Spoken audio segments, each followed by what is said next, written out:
Okugbe ferere mere maro komyo emu wono wonyo na ponare o na yo waje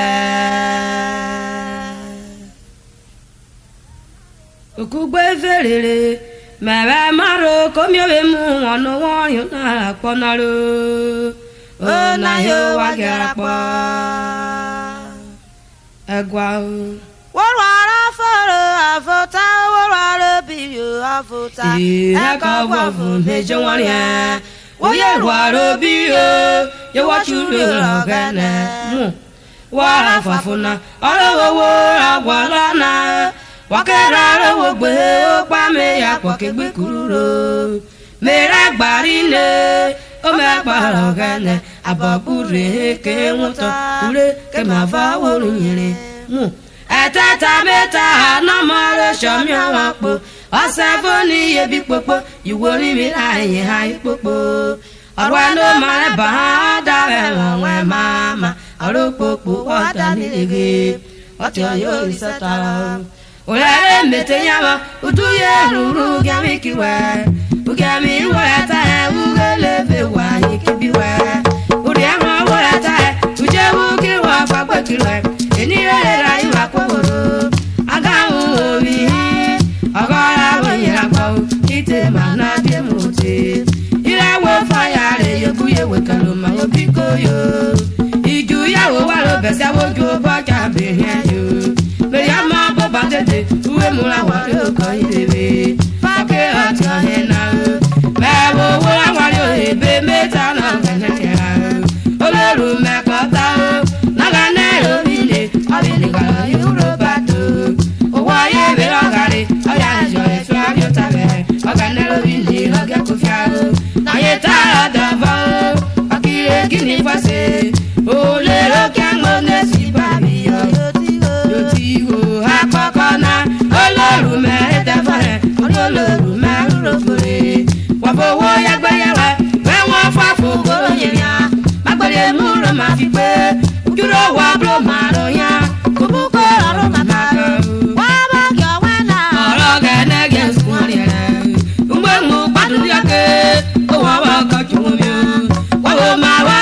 o de ko firiri maraje e ko re ke baba ko ti ya to to we pana na ji we duri aye ke mu ukaro pere wo biena irora e ma pana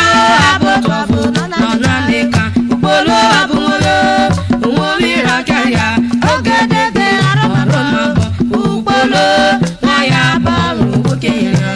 o ma fo ba warenya woro marenya ware ube funrogbo akaka unwobio edobia ji unwolo ado agbare jobenyere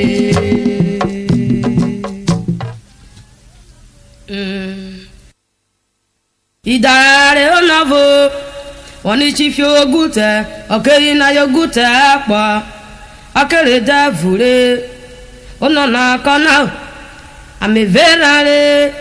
igi ferin eda ko fagbore ti pa obo oloru mere toro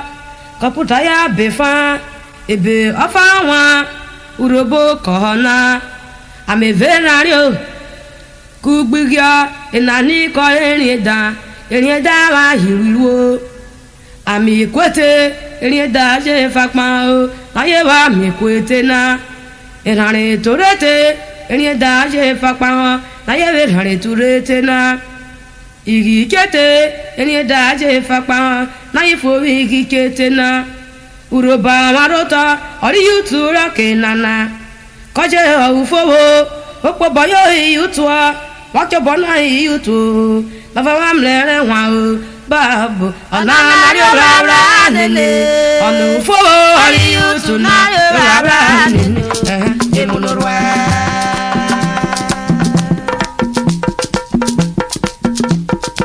Ya poto Emmanuel.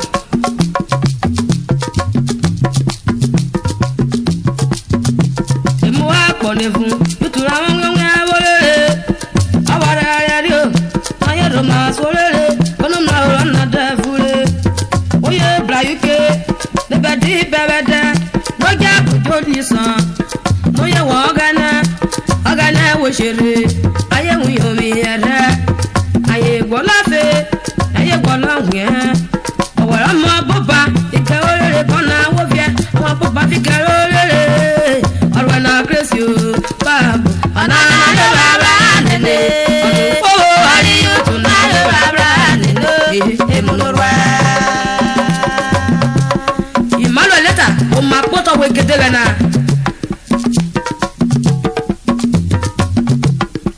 òun àbẹ̀rẹ̀ kò tọ̀ lórí ẹ̀ ọ̀ṣẹ́ kárí lórí tẹ́ẹ̀fùrẹ́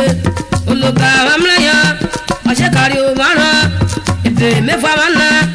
àwọn náà borí lọ ọ̀pá kúrò léèrè rà wá ọ̀ṣẹ́ kárí yútù tẹ́ẹ̀fùrẹ́ lèdí lọ́sọ̀ òfò iṣẹ́ òbọ̀yàn àmọ́ náà wà rí o iyútù náà fò.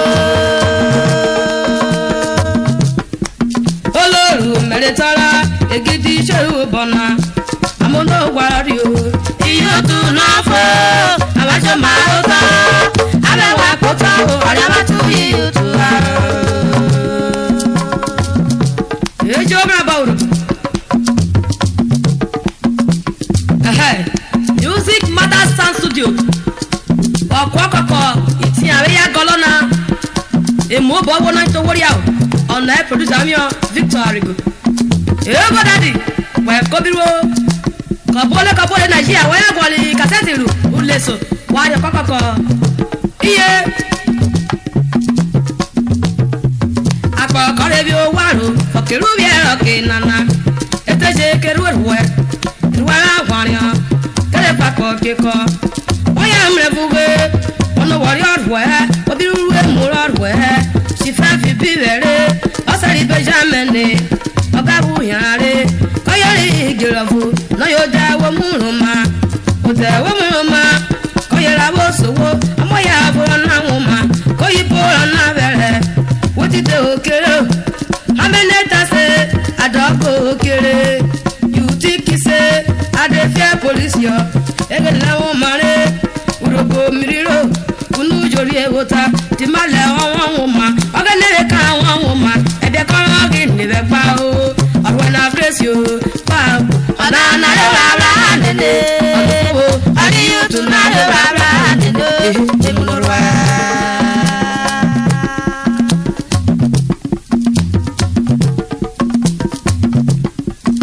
ọmọgbàgbà rẹ̀ gèlè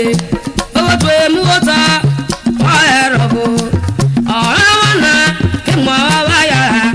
láyé wò bọ́m yẹn hẹ́ ayé yà múlòwó owó yóò bọ́m yẹn ayé jà bù wọ́n yóò ayé pa búrọ́dà lọ́ọ̀rẹ́ wígo ìgò rẹ̀ dẹ̀fẹ̀ òkèké mẹ́ra kákẹ́ àwígo rẹ̀ dẹ̀fẹ̀ akìnyàwó rere akìbẹ̀lẹ̀wò rere sẹ́mọ́sẹ́mọ́ kòókè ibi ẹ̀rọ kí mọ́ ẹ̀dùn mẹ́ ibi ẹ̀rọ kí brabra kí àwọn mi ọ ọ̀rọ̀ sókè àríkù fàkèrè ìgòrè dẹ̀fẹ́ o ọ̀rọ̀ náà kérésì o sóòtù ọ̀nà nàlẹ́ rárá nínú ọ̀nà fúnmo àríyùtù nàlẹ́ rárá nínú ìmúlòrò ẹ̀. àbẹ́ ìwọ̀tá náà o àríyùtù méje ha àbẹ́ ìwọ̀tá náà àríyùtù méje ha jáwọ́ bá wọn yẹ ọba mẹ́rin púpọ̀ ọ̀nà àbẹ́ta náà URHOBO sàmányòrè. iye obi ẹ̀rọ kìnnàna àwọn ọba ọ̀rọ̀ ẹ̀ ọba wùrẹ́ gẹ́lẹ́ oṣòwò obìnrin obi ẹ̀rọ kìnnàna wọ́n yẹn ọba ọ̀rọ̀ ẹ̀ ìdí ìfẹ́rẹ́ gángan ayẹyẹ ọ̀fọ̀mọ̀nà ọgbọ́n ayé kùfìàrẹ́ ọba wùrẹ́ gẹ́lẹ́ kẹ́kẹ́ pẹ̀mọ́ni anamọ́ àjọbí ìṣòwò òwúrọ̀ amúlẹ́gẹ́ ayé amúlùkù náà ayé jẹ́ búlọ́ra ayé roma gbọ́lọ́ fọwọ́gì níbẹ̀ gbá o ọ̀rọ̀ náà kérésì o pààpù ọ̀nà nàdó bàbá nínú ọ̀dùn fọwọ́ àríyùtù nàdó bàbá nínú ìmúlòwẹ̀.